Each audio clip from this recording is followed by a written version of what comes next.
السلام عليكم ورحمة الله وبركاته. إن الحمد لله والصلاة والسلام على رسول الله بعد. قال الله تعالى: قد نرى تقلب وجهك في السماء فلنولينك قبلة ترضاها فول وجهك شطر المسجد الحرام وحيثما كنتم فولوا وجوهكم شطره. আল্লাহ পাক রব্বুল আলামিনের অশেষ মেহেরবানিতে আমরা রিয়ানা ট্রাভেলসের পক্ষ থেকে যারা আমরা হজে আসছেন আমাদেরকে নিয়ে কিবলাতাইন মসজিদ, যেখানে নবী আরবি সাল্লাল্লাহু আলাইহি ওয়াসাল্লাম উভয় কিবলার দিকেই নামাজ পড়েছেন। প্রথমে 2 রাকাত পড়েছেন বাইতুল আকসার দিকে, তারপরে আল্লাহ পাক রব্বুল আলামিন আয়াত নাযিল করার পরে এখানে এই দিকে অর্থাৎ বাইতুল্লাহর দিকে ফিরে নবী আরবি সাল্লাল্লাহু আলাইহি নামাজ আদায় করেছেন। আমরা এখানে আছি।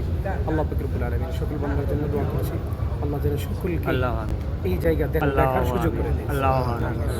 আমাদের আপনজন যেন এখানে আসতে পারে, আমাদের মহব্বত যেন আমাদের অন্তর ধারণ করতে পারে, আমরা যেন সকলে মৃত্যু পর্যন্ত রাসূলের সুন্নতকে আঁকড়ে ধরতে পারি।